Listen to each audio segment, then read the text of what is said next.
মুসলমান ভাইরা আমার কথা ভালো করে বলবেন। মহান রব্বুল আলামিন তার কুরআনুল কারীমের মধ্যে স্পষ্ট ভাষায় বলে দিয়েছেন, লা ইন শাকারতুম লা আযীদান্নাকুম ওয়া লা ইন কাফারতুম ইন্না আযাবী লাশাদীদ। যে বান্দা আমার নিয়ামত পেয়েছেন, নিয়ামত পাওয়ার পর যদি আমার বান্দা নিয়ামতের শুকরিয়া আদায় করে, আমি মহান রব্বুল আলামিন তার নিয়ামতকে বাড়িয়ে দিব। লা আযীদান্নাকুম, অবশ্যই তার নিয়ামতকে বাড়িয়ে দিব।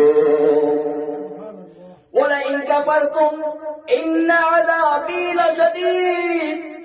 এবং যেই বান্দা আমার নিয়ামত পেয়েছে কিন্তু নিয়ামত পাওয়ার পর নিয়ামতের শুকরিয়া আদায় করলো না, আমি রব্বুল আলামিন ইন্না আযাবী লাশাদীদ, অবশ্যই কঠিন কঠিন শাস্তির মধ্যে প্রয়োগ করব। মুসলমান ভাইরা আমার, আমি শুধুমাত্র কেবলমাত্র এই প্রসঙ্গে একটা ছোট্ট একটা ঘটনা বলে আপনাদের কাছ থেকে বিদায় নিব। হযরতে মুসা কালিমুল্লাহ আল্লাহ তাআলার সাথে কথোপকথন করার জন্য হাঁটি পা করে সামনের দিকে অগ্রসর হলেন। কিছু দূর যাওয়ার পর এক বৃদ্ধা নারীর সঙ্গে দেখা হলো।